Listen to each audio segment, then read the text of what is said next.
we are going to start about dental ceramics and miscellaneous exercise. देखो, first question we have is porcelain denture teeth have what? Porcelain denture teeth के पास they have higher abrasion resistance than gold. अगर उसको gold के साथ compare करें तो it has higher abrasion resistance than gold. Next, chemical dampering in porcelains is done to interrupt crack propagation by inducing what?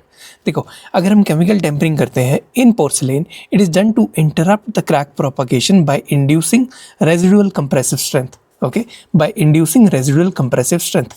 Next, the opacity in ceramics is achieved by adding what? The opacity in ceramics, it is achieved by adding titanium oxide. Next, to prevent porosity in the dental porcelain, it should be baked how? मतलब किस condition में उसको bake किया जाना चाहिए? 4 option दिए हैं. Air की प्रेजेंस में, लॉन्ग पीरियड के लिए, अंडर प्रेशर, इन वैक्यूम. क्या ऑप्शन चूज़ करोगे आप? अगर आपको पोरोसिटी डेंटल पोर्सलेन में बचाना है पोरोसिटी से, तो you will bake it in vacuum. You will bake it in vacuum. Next, porosity on the porcelain at condensation stage depends upon what? Porosity on porcelain at condensation stage depends upon the shape and size of the particles. It will depend upon the shape and the size of the particles. Next, pyroplastic flow of porcelain, it is due to what? Pyroplastic flow of porcelain, it is due to high temperature during glazing. Okay, it is due to high temperature of the porcelain that is being achieved during the glazing. ठीक है. Next, in porcelain metal elements they are embedded in the matrix of what? देखो, porcelain के जो metal elements होते हैं वो embedded होते हैं in the matrix of glass. Okay, porcelain metal elements they are embedded in the matrix of glass. Next, condensation shrinkage of porcelain during firing depends upon what?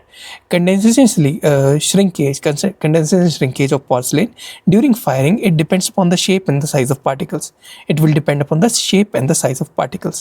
Next, phenomena in which the porcelain appears different under varying light conditions is known as what? देखो, अलग अलग light condition के अंदर आपका जो porcelain है वो अलग अलग तरीके का कलर शो कर रहा है. इस फिनोमेना को हम कहते हैं metamerism. Okay, next, porcelain is best fired at what? Porcelain best fire किया जाता है under air compression. Okay, it is best fired under air compression. Machinable glass ceramic is what? 4 option दिए हैं. Cerestor, Infusium, Lucite, Decor, MGC. Machinable glass ceramic जो है वो Decor MGC है. Decor MGC. Next, porosity in porcelain can be prevented by what? Porosity in porcelain can be prevented by thoroughness of condensation. आपने thorough पूरा through and through उसको condense करने की कोशिश की है तो उससे porosity of the porcelain जो है वो प्रिवेंट की जा सकती है. Next, which of the following is not present in porcelain? Porcelain में क्या क्या चीज़ें प्रेजेंट होती हैं, पहले इस बारे में बात करते हैं. सिलिका प्रेजेंट होता है, फेल्डस्पार प्रेजेंट होता है, कैल्शियम कार्बोनेट प्रेजेंट होता है, amorphous material is not present. Okay, porcelain के अंदर आपका अमॉर्फस मटेरियल प्रेजेंट नहीं होगा. Next, which of the following is the main constituent of porcelain? Main constituent porcelain के अंदर फेल्डस्पार होता है, FeldSpar. It is the main constituent of porcelain. Okay, next, the flux used in dental ceramics is what? जो flux use किया जाता है in the dental ceramics that is boric oxide. ठीक है. Next, best tissue tolerated material for crown and bridge is what? Best tissue tolerated material for crown and bridge is highly glazed porcelain. Highly glazed porcelain जो है वो best tissue tolerated material होता है. ठीक है. क्यों? क्योंकि वो बहुत साफ़ जगह होती है, उस पर कोई चीज़ रुकती नहीं है, उस पर माइक्रोवेल फिल्म की फॉर्मेशन भी मुश्किल रहती है, वो क्लेंस भी ईजिली हो सकता है. ठीक है. अगर ये सारी प्रॉपर्टीज़ रहेंगी तो वो बॉडी के साथ इनर्ट रहता है बिल्कुल. ओके, तो कोई दिक्कत नहीं देता टिश्यूज़ को. Next, opaque porcelain has what? Opaque porcelain contains opacifier like zirconium and titanium oxide. Opaque porcelain में opacifiers present होते हैं जैसे zirconium और titanium oxide. Next, dental porcelains are crystalline materials of what? Dental porcelains, they are crystalline materials of glass. Okay, dental porcelains, they are crystalline materials of glass. Next, Dicor restoration is what? Dicor restoration is a castable ceramic. Okay, Dicor restoration, it is a castable ceramic. Next, the main purpose of adding metallic oxides in metal ceramic is what? The main purpose of adding metallic oxides in metal ceramic is color matching. ठीक है. Metal oxides आप क्यों डालते हो? आप colour को match करने के लिए मेटल ऑक्साइड्स डालते हैं. ठीक है. Next, porcelain binds to metal in PFM crown by what? Porcelain binds to metal in PFM crown by mechanical bonding and chemical bonding. 2 तरह की बॉन्डिंग बनाता है, एक मैकेनिकल बॉन्डिंग, एक केमिकल बॉन्डिंग, जिससे कि पोर्सलेन बाइंड करता है to PFM. Next, coefficient of thermal expansion of metal ceramic alloy is what? The coefficient of thermal expansion of metal ceramic alloy, it is more than और equal to that of the porcelain but is never less. कभी कम नहीं हो सकता. It could be more than और it could be equal to. Okay, but it will be never less than porcelain. Okay, next, in method of firing, a large time period at a lower temperature is preferred for porcelain. Okay, method of firing में large time period के लिए वो lower temperature पे रखना ज़्यादा prefer करते हैं, लंबे समय के लिए लोअर टेम्परेचर पे रखना ज़्यादा प्रेफर करते हैं in porcelain. Next, stage recognize in firing of the dental porcelain given below, which state is not correct. ठीक है, इसमें 4 स्टेट्स दिए हुए हैं, 4 स्टेट्स. ठीक है, कौन सा करेक्ट नहीं होगा. इसमें कोल्ड स्टेज BISQUE नहीं बनता है, कोल्ड स्टेज बिस्क्यू नहीं बनता है. ठीक है, लो बिस्क्यू बनता है, whatever it is, I am going to pronounce it like that, BISQUE. High bisque बनता है, मीडियम बिस्क्यू बनता है, हाई मीडियम और लो बिस्क्यू बनता है. Cold stage bisque is nothing, ये नहीं बनता. Next, quartz in the dental porcelain is what. Quartz in the dental porcelain is acting as a strengthener. Quartz जो है वो एक स्ट्रेंथनर की तरह एक्ट करता है. Next, maximum shrinkage during the firing process in ceramic occurs in what stage. Maximum shrinkage आपकी firing process के अंदर सिरेमिक के अंदर आपकी अकर करती है in the medium bisque stage. ठीक है, medium bisque stage. Next, which of the following bur is used in the preparation of the cavity restored with porcelain fused to metal crown. कौन सा बर यूज किया जाता है PFM के लिए, पोर्सलेन फ्यूज टू मेटल के लिए कौन सा बर यूज़ किया जाता है. डायमंड बर फॉर पोर्सलेन एंड कार्बाइड बर फॉर मेटल. ठीक है, डायमंड बर आप यूज़ करते हैं फॉर पोर्सलेन एंड कार्बाइड बर आप यूज़ करते हैं for metal. Next, super abrasive किसको माना जाता है. सुपर अब्रेसिव आपको 4 ऑप्शन दिए, sand, silicon carbide, aluminium oxide and diamond. तो diamond is a super abrasive. Diamond is a super abrasive. Next, the first porcelain tooth material was introduced by who? The first porcelain tooth material was introduced by D. Chement. ठीक है, DECHEMANT. इन्होंने पहला porcelain tooth material जो था वो introduce किया था. Next, the preferred material for repair of fracture denture base is what. Fracture denture base है तो कौन सा प्रेफर्ड मटेरियल आप यूज़ करेंगे. It will be cold cure और chemically cure resin. Next, chemical method of strengthening porcelain involves what? Chemical method of strengthening porcelain, it involves the exchange of sodium and potassium ions. It will involve the exchange of sodium and potassium ions. Next, dispersion in crystalline phase to strengthen the ceramics result in what? अगर crystalline phase में dispersion बना दोगे आप तो it will result in finally aluminium porcelain. ठीक है, finally जो हमारा सिरेमिक बनेगा that will be aluminium porcelain. Okay, next, compared to dental alloys ceramics show what. Compared to dental alloys the ceramics they show susceptibility to brittle fracture. ठीक है, ये fracture बहुत जल्दी कर जाता है कंपेयर टू डेंटल अलॉयज. ठीक है, मेटल के कंपैरिजन में जो सिरेमिक्स है वो जल्दी फ्रैक्चर कर जाते हैं, यही ये कहने की कोशिश कर रहे हैं. Next, the porcelain fused to metal crown, the porcelain should have what. तो porcelain should have linear coefficient of thermal expansion less than that of the metal. ठीक है, अगर हम पोर्सलेन को मेटल के साथ बाइंड करवाने की कोशिश कर रहे हैं, फ्यूज़ करवाने की कोशिश कर रहे हैं, तो वहाँ पे पोर्सलेन का linear coefficient of thermal expansion should be less than that of the metal. ठीक है, ताकि मेटल का इस जो शेप एंड साइज है वो चेंज ना करे, बल्कि हमारा उसकी शेप ना चेंज करने के साथ साथ जो ऊपर का पोर्सलेन है वो भी ढंग से अडेप्ट हो जाए. Next, greening occurring with porcelain are fired on silver free alloys may be attributed to what. कुछ ग्रीनिंग टर्म की बात कर रहा है जो कि अकर करता है in the porcelains when they are fired on the silver free alloys. It may be attributed to the vaporization of silver from the walls of contaminated furnaces. Okay, it may be attributed to the vaporization of silver that is formed on the walls of the contaminated furnaces. Okay, now the ideal temperature of water bath for softening fluid wax is about how much. Fluid wax को soften करने के लिए ideal temperature कितना रहना चाहिए, ये simple सा question है. It's from 51 to 54 degree centigrade. 51 degree centigrade से 54 डिग्री सेंटीग्रेड के बीच में आपका टेम्परेचर रहना चाहिए. Okay, next, electrolyte that is used for plating copper dies is what. Electrolyte that is used for plating copper dies, it is acidic copper sulphate. It's what? It is acidic copper sulfate. Next, crocus cloth is what? Crocus cloth is rogue. ROUGE. ठीक है, crocus cloth क्या होता है, ROUGE होता है, ये term दी हुई है खाली. ठीक है, क्रॉकस क्लॉथ इज रोग, ROGUE. Next, the melting point of titanium is how many degree centigrade. Titanium का मेल्टिंग पॉइंट होता है 1668, 1668.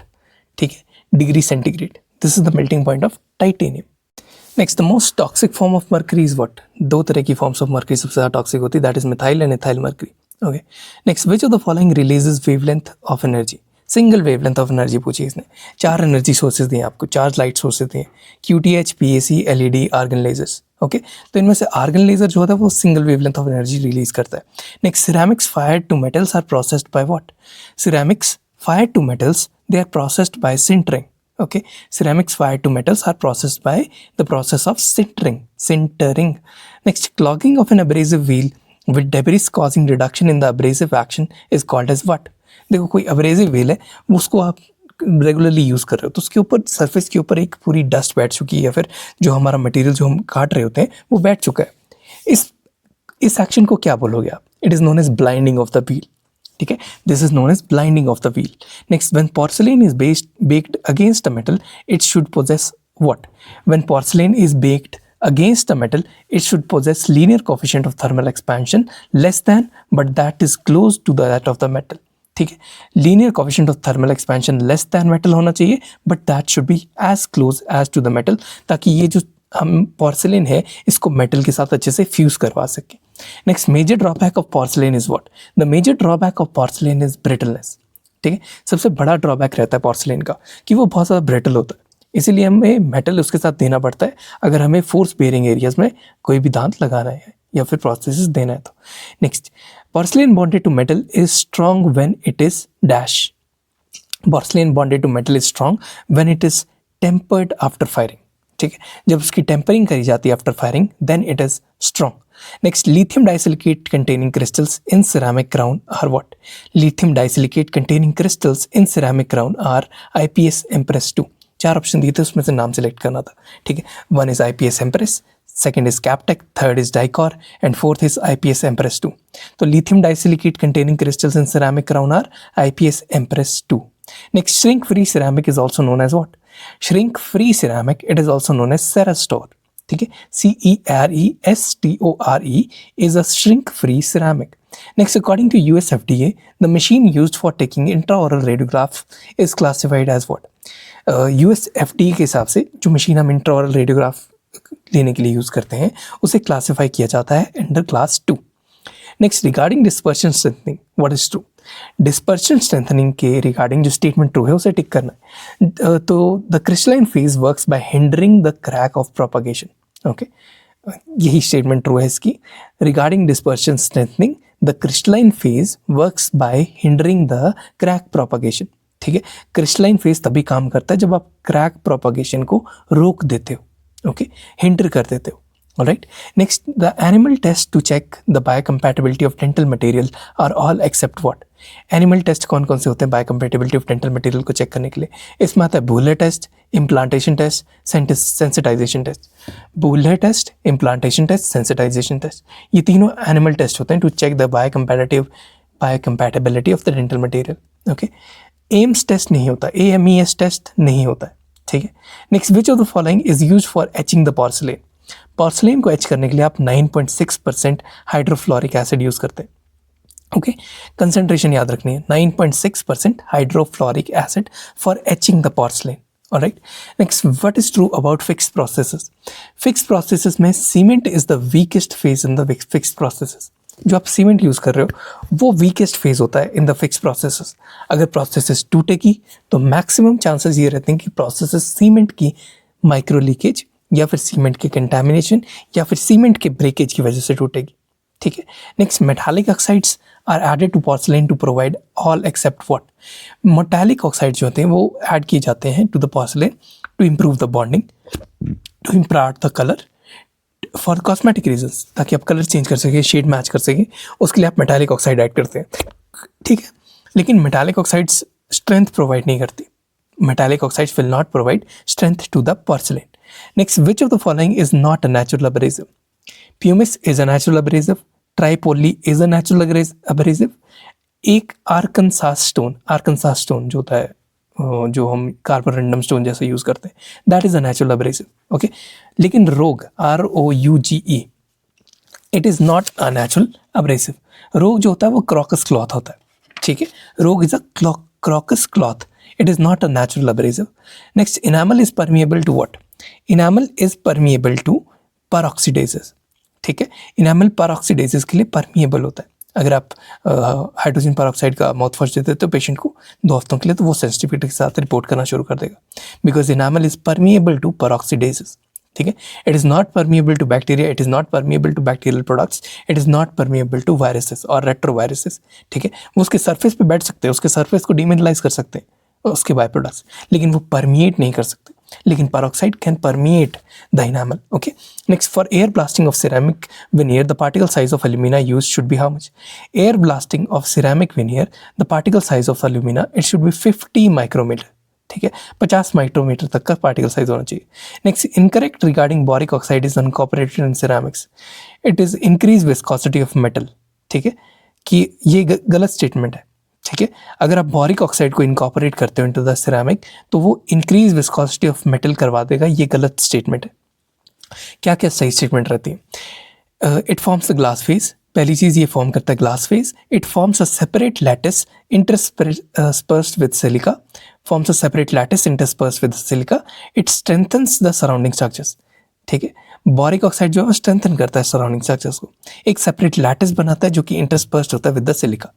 Next, 3 types of abrasives are used in dentistry and they can be classified as following except what? देखो 3 तरह के abrasives आप use करते हैं इन dentistry. First is finishing abrasive, second is cleansing abrasive और थर्ड आता है polishing abrasive. Finishing, polishing and cleansing abrasive, ये 3 तरह के एब्रेसिव ही आप यूज़ करते हैं इन डेंटिस्ट्री। ओके, ब्लीचिंग एब्रेसिव कोई एज टर्म नहीं होती है in abrasives. Okay, next, now we are going to talk about the questions of impressions. Okay, next, while making a final impression for CD, the most important area of impression is what? अगर एक final impression आप ले रहे हैं CD का, तो सबसे ज़्यादा इंपॉर्टेंट एरिया क्या रहता है? It's the junction of hard palate and soft palate of the maxilla and distolingual area of the mandible. Distolingual area mandible में और junction of hard palate and soft palate in the maxilla. क्योंकि posterior palatal seal areas और alveolingual सल्गस जो होते हैं वो primary areas होते हैं of retention in maxilla and mandible. Okay, next, the stability of the mandibular CD will be enhanced when? देखो, अगर mandibular CD आप बना रहे हो तो this stability will be enhanced when the tongue is resting on the occlusal surface. जब mandible के ऊपर आप tongue को रेस्ट कर रहे हैं तब mandible की stability ज़्यादा रहती है। अगर आप mandible के नीचे tongue को लेके जाएंगे तो mandible बार बार ऊपर उठ जाएगी। Alright, that is a simple mechanical thing and a physical thing, but ये चीज़ पेशेंट को आपको बतानी होती है बिकॉज पेशेंट कैनॉट वो उस चीज़ को गेस नहीं करेगा। Okay, next, the denture should be shaped and polished such that the tongue and cheeks they tend to seat on the denture, ठीक है, rather than unseat the denture, ठीक है। इफ द posterior teeth are too wide buccolingually, the tongue and cheeks unseat the denture. अगर ये जो है मस्कुलेचर, ये दांतों के ऊपर उतना प्रेशर ही नहीं लगा पाएगा, मैंडिबल के ऊपर उतना प्रेशर नहीं लगा पाएगा, तो वो अपनी जगह पे नहीं टिक के रहेगी। अगर आपने बहुत वाइड दांत लगा दिए हैं बक्कोलिंगुअली, ठीक है, तो ये बाहर को खिंच जाएंगे, जो मसल्स है वो बाहर को खिंच जाएंगे, मसल्स बाहर को खिंच जाएंगे तो इट विल नॉट प्रेशराइज, वो उसके ऊपर वजन नहीं डालेगा। Okay, so it is important things. These are small things, but they are important in final denture fabrication. Next, the primary stresses bearing areas of maxillary complete denture is what? Primary stress bearing areas of maxillary complete denture 4 option दिए, उसमें से होता है alveolar ridge, ठीक है। 4 option कौन से दिए? alveolar ridge, buccal flange, palate, posterior palatal area। देखो, alveolar ridge एरिया आपका प्राइमरी एरिया है जो कि आपका स्ट्रेस को बेयर कर रहा है। The compact bone in combination with tightly attached dense submucosa and keratinized mucosa makes the alveolar ridge area resistant to the occlusal forces. Next, the mean denture bearing area in edentulous mandible is approximately how much? Mean denture bearing area edentulous mandible के अंदर approximately 12.25 centimetre square या फिर 14 centimetre square तक रहता है। 12.25 centimetre square से लेकर 14 centimetre तक स्क्वायर तक रहता है, ठीक है। According to the 12th editions of the average available denture base area for an edentulous mandible, it is 14 centimeter square, and for maxilla it is 24 centimeter square. According to the 10th edition, the mean denture bearing area of the edentulous maxilla is 22.96 centimeter square, and that of the mandible is 12.25 centimeter square. ठीक है, ये चीज़ याद करके रखनी है थोड़ी सी। क्या कह रहा था कि 12वीं एडिशन के हिसाब से edentulous मैंडिबल के लिए 14 सेंटीमीटर स्क्वायर है, मैक्सिला के लिए 24 सेंटीमीटर स्क्वायर है, और 10वीं एडिशन के हिसाब से edentulous मैक्सिला के लिए 22.96 सेंटीमीटर स्क्वायर है और मैंडिबल के लिए 12.25 सेंटीमीटर स्क्वायर, ठीक है। Next, while taking an impression of a flabby fibrous tissue on maxillary ridge for a complete denture the care should be taken so as to do what, आपको use a tray with a spacer, आपको spacer के साथ tray use करनी है, क्योंकि अगर spacer नहीं लगाओगे तो आपका जो ट्रे है, जो इंप्रेशन ट्रे आपने फैब्रिकेट की हुई है, स्पेशल ट्रे जो आपने बनाई है, वही आपकी रिच को डिसलोज कर देगा या फिर वही टिश्यूज़ को इधर उधर ले जाएगा, ठीक है। The flabby tissue it will interfere with the stability of the denture, so the best treatment is the finger massaging और surgical removal to improve the denture foundation area. आपको उस टाइम डायग्नोसिस के साथ साथ अपना ट्रीटमेंट प्लान भी बनाना है कि you have to do finger massaging, कि आपको उतना एरिया निकाल देना है कि वो ऐसे ही लटक रहा है, किसी चीज़ से नहीं जुड़ा हुआ है, वो सारी चीज़ें आपको उस रिच के ऊपर देखनी पड़ेंगी। Alright, next the primary impression the stock tray should be dash millimetre large then the ridge. Primary impression के लिए स्टॉक ट्रे जो है वो कितनी मिलीमीटर बड़ी होनी चाहिए रिच से, तो आंसर इज 6 मिलीमीटर ज़्यादा बड़ी होनी चाहिए, ठीक है। इफ the tray is more than 6 millimeters, that is too large, it will distort the tissues around the borders of the impression. If it is too small, the borders of the tissues will collapse onto the residual ridge and thus reduce the support for the denture, और आप उनको record भी नहीं कर पाओगे। तो 6 millimetre का आपके पास जो आपकी आप स्टॉक ट्रे ले रहे हैं और जो रिज है उसमें 6 मिलीमीटर का आपके पास डिफरेंस होना चाहिए। Next, the passive impression technique involves what? Passive impression technique involves the impression plaster, ठीक है। पैसिव का मतलब होता है आप कोई भी फोर्स नहीं लगा रहे, ठीक है। पैसिव का क्या मतलब होता है कि आप कोई भी फोर्स नहीं लगा रहे, तो इट इज म्यूकोस्टैटिक इंप्रेशन, ऑलराइट। म्यूकोस्टैटिक और pressure-less impression technique, it records the tissues with minimal distortion and causes least possible displacement of the tissues. Okay, there will be large amount of space between the tray and the soft tissues, and it uses very fluid type of impression material. It will be using very fluid type of impression material. Impression plaster is the common material that is being used in this technique. ठीक है, impression plaster आप use करते हैं यहाँ पे passive impression technique के लिए. Alright. Next, primary stress bearing areas in the mandibular edentulous ridge is what? Primary stress bearing areas in the mandibular edentulous ridge is buccal shelf area. Okay, buccal shelf area is covered with the cortical bone, which is usually at right angle to occlusal. Buccal shelf area जो होता है that is usually covered with the cortical bone. It is usually at right angles to the occlusal. For this reason, it offers excellent resistance to the occlusal forces and it takes off the occlusal load imposed onto a sharp narrow crest onto the alveolar ridge. ठीक है, ये excellent resistance provide करता है to the occlusal forces और ये occlusal load को पूरी तरह से distribute कर देता है, ठीक है, on away from the sharp narrow edges of the alveolar crest. ठीक है, next, vomiting during impression making procedures may be prevented by what? देखिए, वॉमिटिंग आप प्रिवेंट कर सकते हैं, ठीक है। आपको टॉपिकल एलए की स्प्रे देनी है ताकि वो वॉमिटिंग रिफ्लेक्स वाला जो एरिया है जब उसको टच हो तो वो सेंसेशंस दिमाग तक ना लेके जाए। You are going to sensitize it, desensitize it with the help of a topical LA spray, और you can use an injectable as well, ठीक है। इन्होंने 4 ऑप्शन दिए: sedating a patient, injecting LA, asking patient to come empty stomach and change in the impression material. तो इनमें से injecting LA वाला सबसे ज़्यादा ठीक ऑप्शन है। अगर इसमें टॉपिकल स्प्रे होता तो वो चूज करते। Using peripherally acting agents like local and topical anesthetics, the rationale behind using such medications is that if the efferent signals from more sensitive oral tissues are blocked, the gag response is prevented. अगर efferent मतलब जो नीचे से जो organ से brain की तरफ जा रहा है, ठीक है, वो सिग्नल अगर प्रिवेंट हो गया तो गैग रिफ्लेक्स भी प्रिवेंट हो जाता है। नेक्स्ट, रेट्रोमोलर पैड एरिया के लिए क्या सही स्टेटमेंट है? Retromolar pad area should be covered with the lower denture. Okay, it should be covered with the lower denture. The retromolar pad area should always be covered by the denture to perfect the border seal in this region.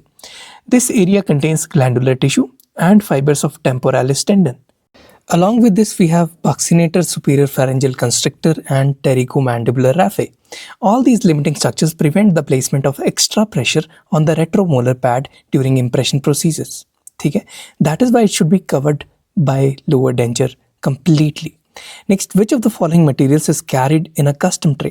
कौन से material को आप custom tray में carry करते हो? देखो 4 option दिए: high fusing compound, reversible hydrocolloid, irreversible hydrocolloid. Reversible hydrocolloid कौन आ गया? अगार आ गया। इरिवर्सिबल हाइड्रोकोलाइड कौन आ गया? एल्जिनेट आ गया। हाई फ्यूजिंग कंपाउंड जैसे कि हमारा जो हम इंप्रेशन कंपाउंड लेते हैं वो आ गया। ठीक है, इन तीनों को तो आप स्टॉक ट्रे में कैरी कर सकते हैं, बट कस्टम ट्रे में आपको मेटालिक ऑक्साइड पेस्ट कैरी करना पड़ेगा, क्योंकि मेटालिक ऑक्साइड पेस्ट आप इतना ज़्यादा यूज़ नहीं कर सकते कि आप उसको स्टॉक ट्रे में यूज़ करें, ठीक है। सिलिकॉन और मेटालिक ऑक्साइड पेस्ट और रबर बेस्ड मटेरियल्स जिनकी फ्लोएबिलिटी ज़्यादा होती है, ठीक है, they are used in custom tray during final impression compound, reversible hydrocolloid, that is agar-agar, and irreversible hydrocolloid, that is the alginate, and they are used in stock tray for preliminary impression. Next, the following property of saliva affects the denture retention. देखो quantity और quality of saliva दोनों ही affect करते हैं denture की retention को, okay. Denture retention is influenced by the salivary volume. Quality of saliva, that is between the denture base and the mucous membrane. When the salivary volume between the denture base and the mucous membrane is optimum, the salivary flow under the denture is minimum, ठीक है, basic सी बात थी। Next, how should be the lingual extension of the mandibular impression be tested.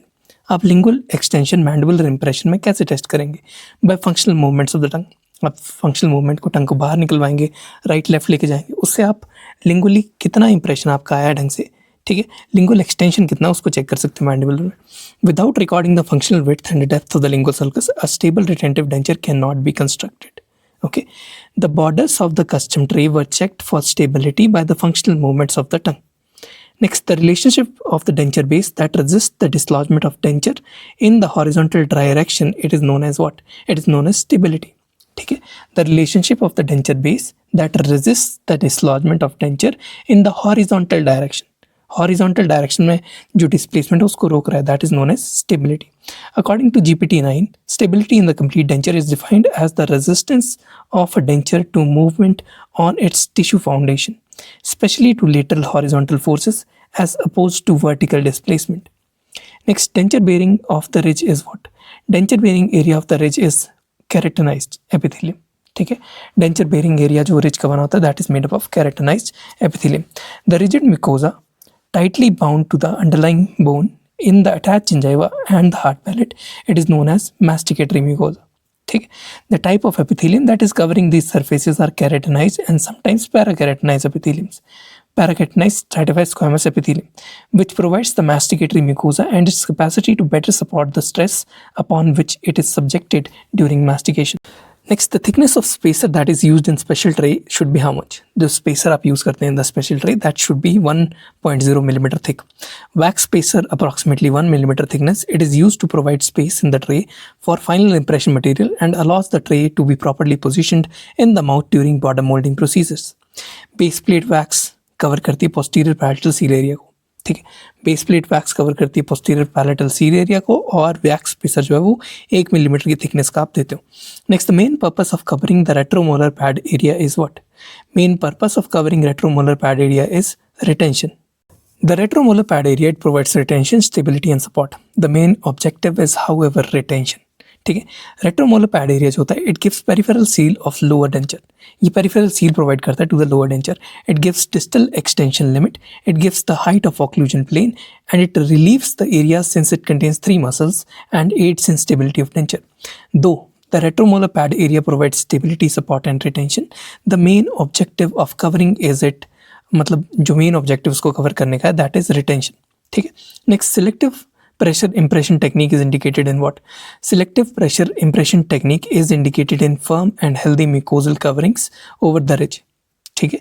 firm and healthy mucosal tissue जो होता है covering the ridge उसको हम selective pressure impression technique से नोट करते हैं, ठीक है।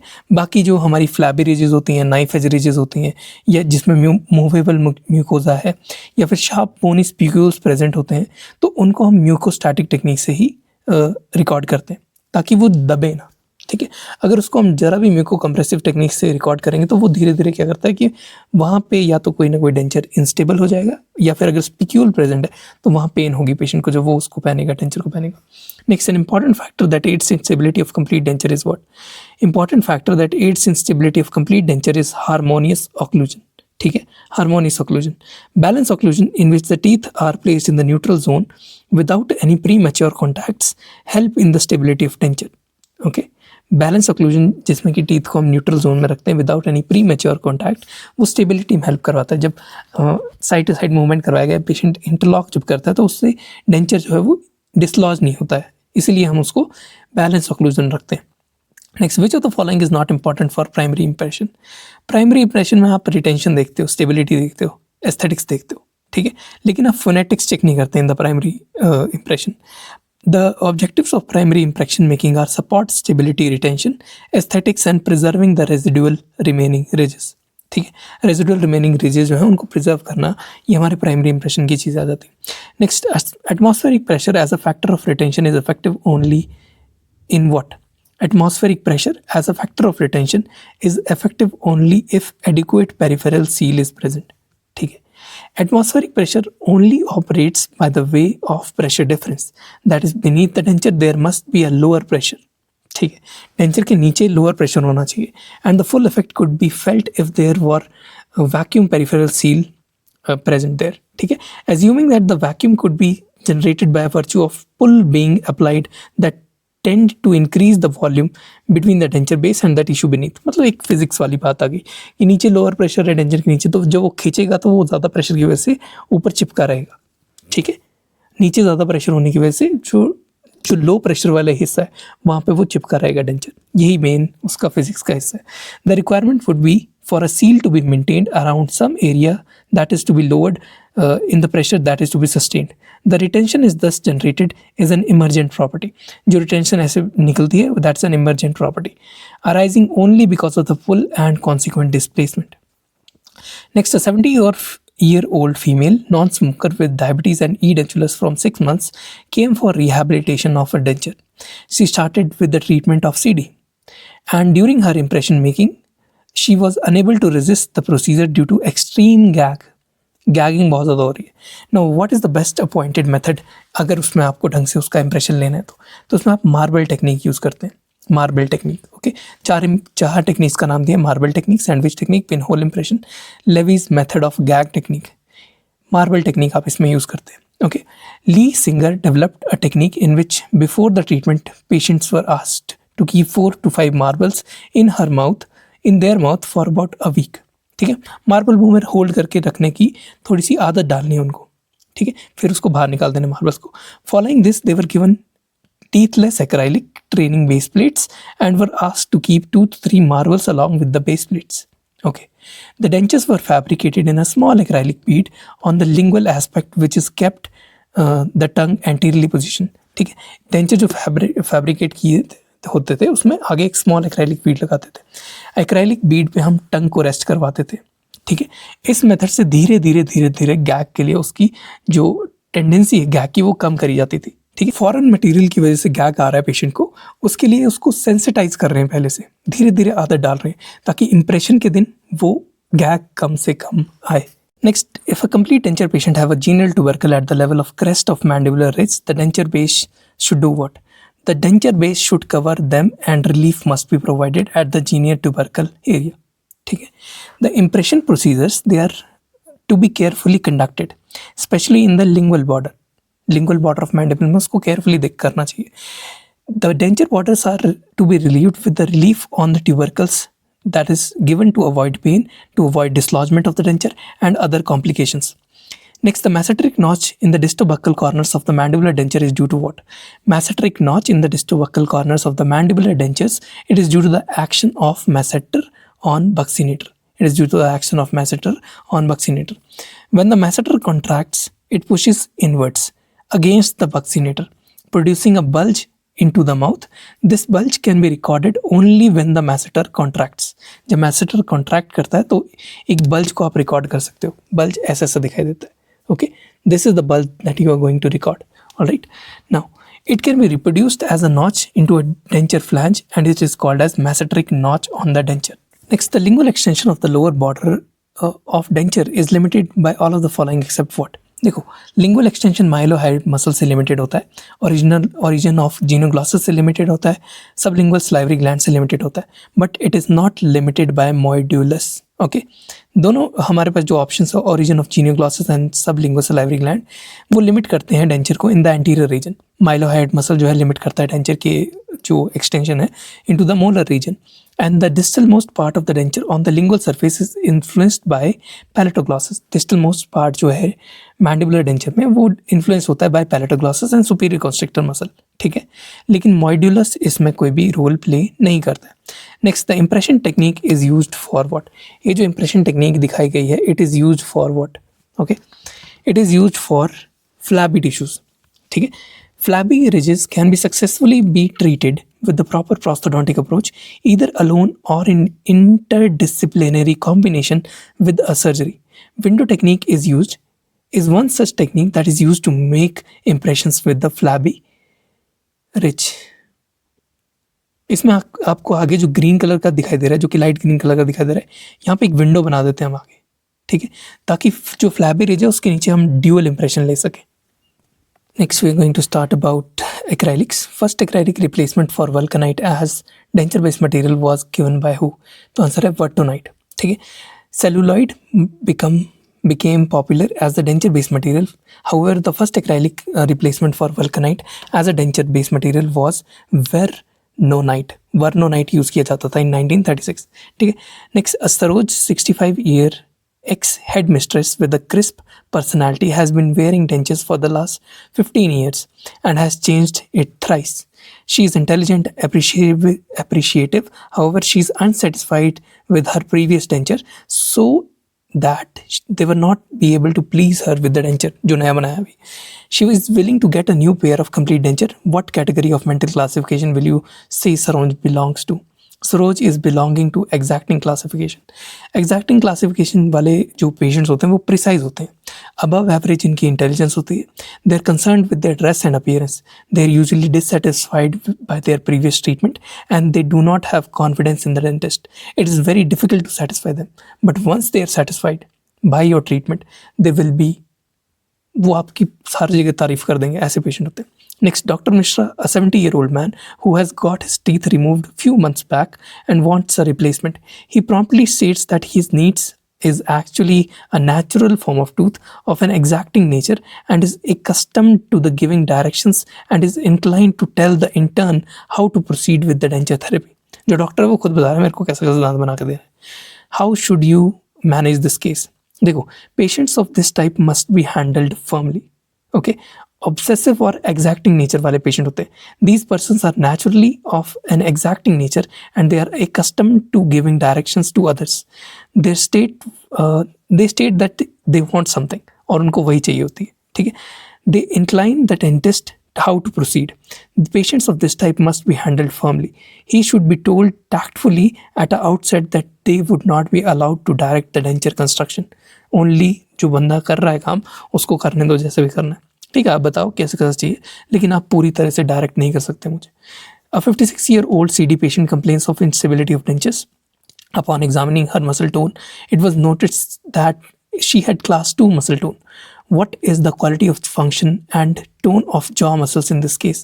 The quality of function and tone of jaw muscles in this case is normal tension and decreased tone. ठीक है, normal tension and decreased tone. Tone facial tissues, it depends upon the age and health of the patient. According to classification by House, 3 तरह की tones होती है muscles की, class 1, class 2, class 3. Class 1 में क्या होता है, नॉर्मल टोन रहती है. प्लेसमेंट ऑफ फेशियल मसल्स और muscles of mastication, muscle of expression, सारी चीज़ें नॉर्मल रहती हैं. क्लास 2 में it displace normal function but slightly decrease tone. Function normal होता है but slightly decrease tone present होती है. क्लास 3 में there is decrease muscle function tone. Class 3 में there is decrease muscle function tone. Muscle development, according to House it was classified as heavy, medium and light. ठीक है, muscle की development के हिसाब से, मसल की प्लेसमेंट के हिसाब से, टिश्यूज़ की प्लेसमेंट के हिसाब से क्लासिफिकेशन प्रेजेंट है हमारे पास. ठीक है, तो इसमें हमारे पास जो क्लास 2 मसल टोन की बात कर रहा है, इसमें नॉर्मल फंक्शन होता है लेकिन टोन डिक्रीज हो गई होती है. क्लास 1 में टोन सब कुछ नॉर्मल होता है. क्लास 3 में टोन भी कम हो जाती है और मसल का फंक्शन भी कम हो जाता है. ठीक है, next, upon clinical examination of a muscle development for CD patient, a final year student classified him under the class 1 classification. What special modification is to be done by the student during denture fabrication? देखो, denture fabrication, अब उसने कहा है कि class 1 है, tone class 1 है. Class 1 का मतलब है फंक्शन भी नॉर्मल है और स्ट्रेंथ भी नॉर्मल है और उसकी फर्मनेस भी नॉर्मल है. तो इसमें CD को आप हार्डर मटेरियल से बना सकते हो. House classified the muscle class development as class 1, that is heavy, class 2, that is medium, and class 3, that is light. People with excessive muscle development have more biting force, hence need stronger teeth to prevent attrition. Okay. Next, after denture insertion, an intern student had noticed that the dentures were looking unaesthetic to a 55-year-old woman. All the steps were properly followed, except that the lip mobility of the patient was not taken into account. How is the lip mobility calculated? कैसे आप lip mobility को calculate करते हैं? Answer is dento gingival exposure and incisal exposure. Incisal exposure से लेकर आपका dento gingival exposure कितना आ रहा है, ठीक है, उससे आप लिप की मोबिलिटी चेक करते हो. ठीक है, बात करते करते आपका जबड़ा दिखाई दे रहा है या सिर्फ दांत दिखाई दे रहे हैं, वो चीज़ें चेक करते हो. Lip mobility is the movement of the lip when a patient smiles. Lip mobility का मतलब होता है कि जब लिप्स मूव करते हैं जब पेशेंट स्माइल कर रहा होता है. It is measured by dento gingival exposure. Okay, it is measured by dento gingival exposure and incisal exposure. Next, Ramesh, a 65-year-old denture wearer, wants a new set of CD. Ramesh 65 साल का एक patient है आपके पास जिनको नई सेट ऑफ सीडी चाहिए. Upon examination his speech sounded slurred. Under what category of neurological speech does he come? देखो, 3 कैटेगरीज हमारे पास यूजुअली होती हैं जो हम स्पीच की देते हैं. इसमें टाइप 1 टाइप 2 यहाँ पे एक्सप्लेन की हुई है. टाइप 1 में नॉर्मल पेशेंट होते हैं, patient who are capable of producing an articulated speech with their existing dentures and can easily accommodate to the new denture. ठीक है, जिनके मतलब पुरानी डेंचर में वो ठीक ठीक बोल ले रहे हैं और वो नए डेंचर को भी इजीली अकोमोडेट कर जाएंगे. टाइप 2 जो होते हैं वो पुराने डेंचर के साथ ढंग से नहीं बोल पा रहे होते. टाइप 2 में we they have affected speech, okay, या फिर अफेक्टेड न्यूरोलॉजिकल स्पीच बोल सकते हैं इसको. Patient who have impaired articulation और coordination of speech with their existing dentures and require special attention during anterior teeth setting. ठीक है, उसके बाद आते हैं patients who speech is altered due to the poorly designed denture. पुराना वाला, they require more time to adapt to a newly proper denture. ठीक है, ताकि वो नई ढंग से स्पीच सीख पाए. They also fall under the category of affected speech. Alright, that is type 2. Next, for a patient with orofacial dyskinesia. एक पेशेंट है जिसको कि ओरोफेशियल डिस्काइनेशिया हो गया, वांटिंग अ कंप्लीट डेंचर. उसको कंप्लीट डेंचर के लिए वो आया आपके पास. What is the most important step in the fabrication of the denture? Orofacial dyskinesia वाले पेशेंट में आपको एक्सेसिव वीडियो एस्टेब्लिश करना पड़ेगा. मतलब नॉर्मल वीडियो से, वर्टिकल डायमेंशन ऑफ ऑक्लूजन से ज़्यादा वीडियो आपको एस्टेब्लिश करना पड़ेगा in the oral facial dyskinesia. The excessive vertical dimension of the occlusal prosthesis might improve both the conscious and unconscious proprioception by stretching the muscle spindles and altering the angle of joints when the dentures are in occlusion. ठीक है, मतलब ये सारे muscles और joints को वो alter कर रहा है आपका वीडियो बढ़ाने की वजह से. Next, the motor unit ratio of masticatory muscles responsible for holding CDs are what? Motor unit ratio of masticatory muscles responsible for holding CDs, they are in the ratio of 1:1800. क्या ratio होती है? 1:1800. The motor unit ratio is 1:1000 for postural muscles. postural muscle के लिए 1:1000 होती है motor unit ratio, और 1:800 होती है फॉर मास्टिकेटरी मसल्स. ठीक है, एंड 1:5 होती है फॉर आई मसल्स. ठीक है, अब masticatory muscles responsible for holding CD, तो उसमें हमारे दोनों एडअप हो जाते हैं. ठीक है, पोस्चरल मसल भी ऐड हो जाते हैं, मास्टिकेटरी भी ऐड हो जाते हैं, तो इसमें रेशो आ जाती है हमारे पास 1:1800. Next, reflex that aid in CD retention is which reflex? It is jaw opening reflex. Jaw opening में क्या होता है? ये पॉलीसाइनेप्टिक इम्पल्स जनरेट करता है. जॉ ओपनिंग से पॉलीसाइनेप्टिक इम्पल्स जनरेट होती है. इनपुट के 3 सोर्स बनते हैं, लेट्रोरिसेप्टर्स, टीएमजे एंड पीडीएल. लेट्रोरिसेप्टर्स, टीएमजे एंड पीडीएल. पीडीएल तो बचा ही नहीं, अगर दांत नहीं बचे तो उसमें आ जाएगी एल्वेओलर बोन के ऊपर जितना पेरिडोंटल लिगामेंट प्रेजेंट है. ठीक है, these reflexes help to accommodate denture retention. ठीक है, मतलब जो एड करते हैं डेंचर सीडी रिटेंशन में, ये सारे रिफ्लेक्सेस आ जाते हैं उसके अंदर. ठीक है, next, following are correct about postural rest position except what? Postural rest position में स्टैटिक इमूवेबल पोजीशन होती है मैंडिबल की. It is postural rest position. Static immovable position of the mandible. It is postural rest position. It is the state of equilibrium between the neuromusculature and TMJ. It is the state of equilibrium between the neuromusculature and the TMJ. जो postural rest position होती है, it is affected by head position, gravity and reticular formation. Head position से affect होती है, gravity से affect होती है, reticular formation से अफेक्ट होती है। Based upon EMG study it was noted that the mandibular rest position is 8 to 10 millivolts below the clinical rest position. Okay, मतलब ये एक EMG स्टडी की बात कर रहा है, कोई जो भी इलेक्ट्रोमैंडिबुलर कुछ होगा ये। Next, 67-year-old patient complains of reduced salivary flow। 67-year-old patient है, reduced salivary flow की कंप्लेन के साथ आपके पास आए हैं। After receiving her new sets of CD, उसको जो सलाइवरी फ्लो जो है वो कम फील हो रहा है। What are you going to inspect? तो आप इसमें आप लिंगुअल sulcus को इंस्पेक्ट करोगे। आपको मैकेनिकल कॉजेज देखने कि जहाँ पे डक्ट्स ओपन करती हैं वहाँ पे कितना प्रेशर पड़ रहा है, वहाँ पे रिलीफ देने की ज़रूरत है या नहीं है। ठीक है, mechanical causes such as lingual over extension can obstruct the Wharton's duct. जो नीचे मैंडिबल पे जो डक्ट आ जाती है दैट इज़ वॉटन्स डक्ट। तो उसकी वजह से जब वो ऑब्स्ट्रक्ट हो जाती है तो पेशेंट को ज़ेरोस्टोमिया जैसी फीलिंग जो है वो आना शुरू हो जाती है।